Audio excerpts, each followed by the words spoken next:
belajar entah itu tentang anatominya, histologinya, fisiologinya, penyakit-penyakitnya, tapi semua yang hanya berhubungan dengan dermatomuskuloskeletal. Dermatomuskuloskeletal itu apa?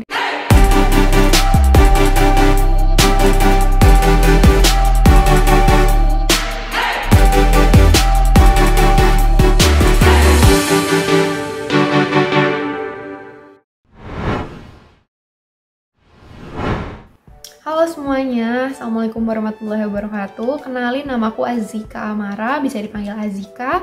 Aku adalah salah satu mahasiswa Fakultas Kedokteran Program Studi Pendidikan Dokter Universitas Padjadjaran tahun 2020. Jadi pada kesempatan kali ini aku bakal ngejawabin beberapa pertanyaan seputar fakultas dan juga jurusan aku. Jadi yang pertama, dulu aku masuk lewat jalur apa sih sebenarnya? Jadi aku masuk lewat jalur mandirinya Unpad atau yang biasa disebut sebagai SMUP. Nah, biasanya Unpad ini sebenarnya sama nih sama beberapa universitas lain yang ngebuka 3 jalur utama untuk masuk ke universitasnya. Jadi yang pertama ada jalur SNM atau jalur rapot, yang kedua ada jalur SBMPTN, atau jalur UTBK, dan yang ketiga itu adalah jalur mandiri yang di Unpad itu disebutnya SMUP. Nah, kalau waktu tahun 2020 SMUP-nya itu buka 2 cara. Jadi aku tuh bisa daftar SMUP dengan 2 cara. Yang pertama, entah itu aku tes tulis SMUP, jadi aku tes ulang kayak gitu, beneran tes ujian masuk saringan yang benar-benar dari Unpad soal-soalnya, atau aku menyerahkan nilai UTBK aku ke Unpad dan nanti bakal dibikin disaring ulang tapi lewat jalur SMUP kayak gitu. Nah, waktu tahun aku itu daftar di keduanya, tapi alhamdulillah aku masuknya itu akhirnya aku bisa lolos di jalur yang tes tulis kayak gitu. Jadi aku masuk lewat jalur mandiri, lebih tepatnya aku di jalur tes tulis kayak gitu.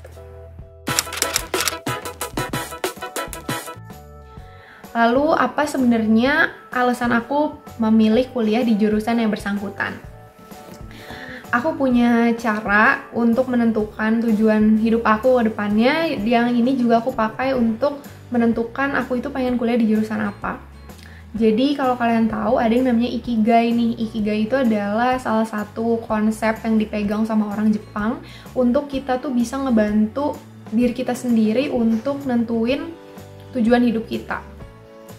Jadi yang pertama itu adalah apa yang aku suka, apa yang aku bisa, apa yang bisa memberikan manfaat ke orang lain, dan apa yang bisa membayar aku.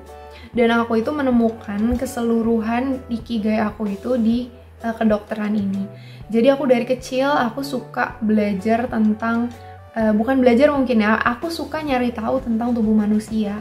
Aku suka baca-baca tentang buku-buku yang bersangkutan tentang tubuh manusia, entah itu komik, ensiklopedi, ataupun ya buku-buku bacaan anak yang bersangkutan sama tubuh manusia. Aku dari dulu tuh tertarik gitu tentang hal tersebut. Waktu itu mungkin hanya sekedar ketertarikan aja karena orang tua aku juga ada yang dokter salah satunya. Tapi seiring berjalannya waktu, aku tuh sadar kalau ternyata aku tuh punya minat yang lebih di sana, dan aku punya bakat juga di sana, karena aku ngelihat ternyata aku tuh selain aku suka di biologi, aku juga bisa gitu. Aku waktu itu aku zaman SD SMP aku suka ikut olimpiade biologi yang kayak gitu-gitu. Dan di sana aku ngelihat, oh ternyata aku punya potensi nih di sini. Dan di sana berarti aku nyadar aku tuh suka dan aku bisa di bidang biologi, terutama di tubuh manusia. Yang mana kalau misalnya kita ulik lagi, berarti itu di bagian kedokteran aku bisa masuk. Selanjutnya apakah itu tuh bisa memberikan orang lain manfaat? Tentu saja bisa ya. Dan aku tuh ngerasa kesehatan itu adalah sebuah kekayaan yang paling berharga gitu milik seseorang, dan aku pengen bisa ngebantu orang lain untuk ngejaga kekayaan yang mereka punya, terutama di yang kesehatan itu. Terus apakah itu bisa memberikan aku bisa memberikan aku penghasilan? Karena itu kan penting juga ya, dan aku menemukan gitu, walaupun misalnya bukan sebagai dokter umum, tapi aku punya tujuan lagi setelah dokter umum yang mana aku yakin itu bisa memberikan aku penghasilan kayak gitu. Jadi menurut aku itu adalah gimana cara aku bisa nentuin kenapa nih aku mau di jurusan kedokteran ini. Selanjutnya akreditasi di jurusan aku alhamdulillah udah A ya, FK Unpad itu udah A. Lalu berapa kisaran biaya hidup di kota atau daerah sekitar kampus tempat aku kuliah. Jadi karena aku pribadi itu masih belum pernah nih kuliah langsung di Unpad gitu ya, langsung kan belum pernah tatap muka. Jadi Unpad itu letaknya di mana? Bukan di kota Bandung ya teman-teman. Jadi Unpad itu letaknya di Jatinangor. Jatinangor itu ya Bandung geser sedikit lah sebenarnya. Mungkin sekitar 45 menit kali ya dari kota Bandung, atau 45 menit sampai 1 jam dari kota Bandung. Nah, tapi yang aku tahu di daerah sana itu untuk kosan sendiri itu di angka belasan juta per tahun. Kalau misalnya kalian mau asrama, aku tuh kemarin udah sempat daftar asrama. Asrama itu sebenarnya juga maksudnya itu asrama dari Unpad ya. Asrama dari Unpad itu dia tuh ngasih beberapa pilihan, entah itu yang sendiri ataupun berdua untuk yang perempuan. Kalau yang sendiri itu dia dikasih air hangat juga, terus udah full semuanya.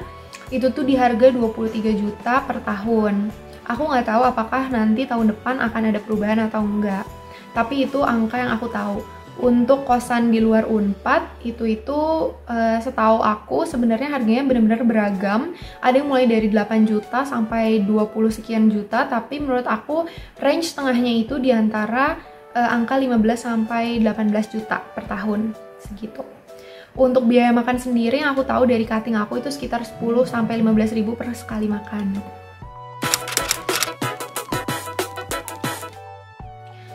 Selanjutnya untuk materi kuliah apa saja yang sudah didapatkan selama ini.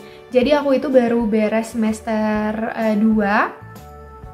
Untuk semester 1 kemarin aku belajar tentang jadi kalau di FK sendiri, di pendidikan dokter terutama, kita itu belajarnya per blok.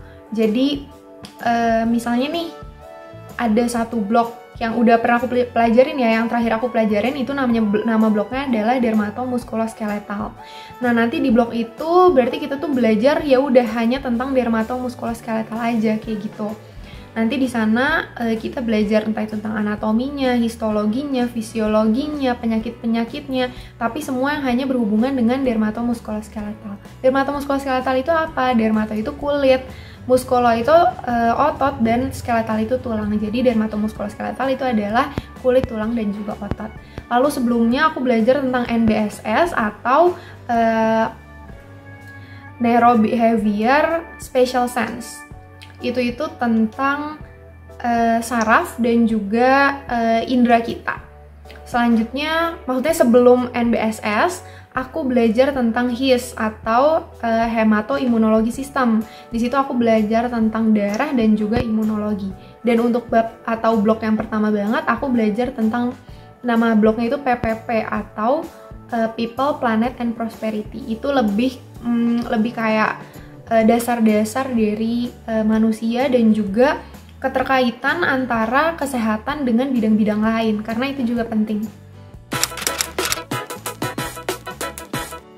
Selanjutnya, nilainya susah apa tidak? Untuk sejauh ini menurut aku tidak, karena kita itu kalau yang sudah pernah aku jalani ya sejauh ini, nilai kita itu lebih ke penilaian dari dokter tutor yang selama ini membimbing kita kayak gitu.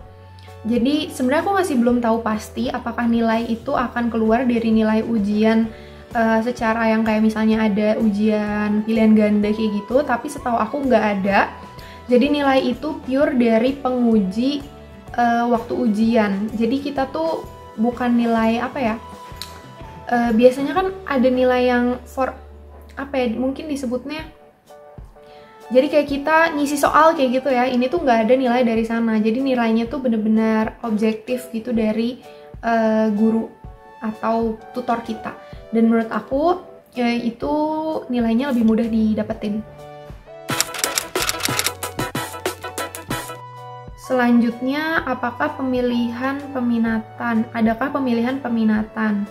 Nggak ada ya kalau di FK Unpad. Selanjutnya ada gambaran tugas akhir atau skripsinya bagaimana. Untuk skripsi aku masih belum tahu sama sekali, tapi untuk tugas akhir semester aku bakal kasih tahu. Jadi untuk di angkatan aku ini kan ada ada kurikulum baru ya. Jadi dia itu untuk tugas akhirnya sendiri ada 3 jenis tugas akhir. Yang pertama itu adalah kita bikin self reflection tentang apa yang kita rasakan, atau ya istilahnya kita menulis self reflection tentang satu blok itu. Jadi kayak apa aja pelajaran yang udah kita pahami, terus kayak misalnya apa aja kesulitan-kesulitan yang terjadi kayak gitu.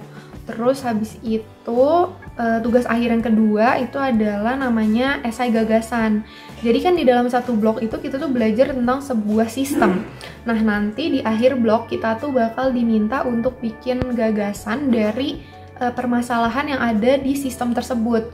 Jadi nanti kita diminta untuk nulis esai tentang gagasan kita. Dan yang terakhir itu adalah bikin mind map.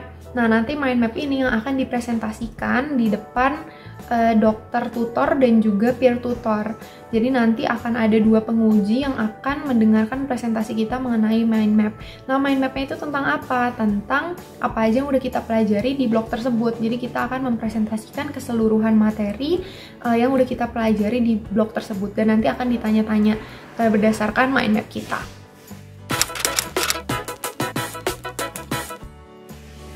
Lalu selanjutnya apa saja prospek kerja lulusan untuk jurusan kakak? Mungkin kalau misalnya kedokteran sendiri ini udah kayak profesi lah ya, jadi langsung gitu udah pasti jadi dokter umum. Tapi nanti mungkin setelah jadi dokter umum kita bisa ngambil pilihan lain nih, entah mau ngelanjutin spesialis atau misalnya mau jadi dokter, atau misalnya mau ngambil manajemen rumah sakit dan sebagainya. Itu punya banyak pilihan. Selanjutnya kesan selama kuliah di jurusan kakak apa? Kalau kesan selama kuliah di sini, karena aku belum pernah masuk sama sekali nih ya, sebenarnya aku punya beberapa kendala-kendala yang menurut aku sebenarnya jadi sebuah kesedihan tersendiri mungkin ya bisa disebutnya. Karena kalau kita dari kedokteran itu kan harus lebih banyak praktikum ya, harus lebih banyak kita mencoba langsung. Karena kan nanti profesi kita itu akan langsung bertemu dengan orang lain gitu, akan langsung terjun gitu. Nah sedangkan sekarang, karena sekarang lagi di masa pandemi, kita tuh belum sama sekali terpapar praktikum kayak gitu. Jadi yang seharusnya pelajaran-pelajaran atau skill-skill yang kita punya, yang kita dapetin itu tuh benar-benar kurang banget. Jadi sekarang masih hanya sekedar teori yang kita pelajari. Selanjutnya yang terakhir, apa pesan untuk teman-teman yang ingin masuk ke jurusan kakak? Kalau menurut aku yang paling penting itu adalah kamu beneran mau nggak di sini gitu. Karena menurut aku pribadi, aku tuh ngelihat beberapa teman aku yang lain di tempat aku, maksudnya di jurusan aku, ada yang mereka tuh emang nggak niat gitu. Mereka tuh terpaksa istilahnya. Mereka nggak mau sebenarnya ada di sini, tapi karena sebuah alasan yang eksternal gitu ya, itu tuh mereka jadi terpaksa gitu untuk kuliah di jurusan ini. Padahal itu tuh bener-bener jangan sampai lah istilahnya, karena jujur aja kuliah di kedokteran itu gak ringan gitu. Jujur aku berat gitu. Cuman kalau misalnya kita niat dan motivasinya itu ada dari dalam diri kita, pasti enjoy ngejalaninnya. Jadi yang paling pertama, yang paling penting itu adalah kamu harus yakin dulu ke diri kamu sendiri bahwa kamu itu mau ada di sini. Dadah!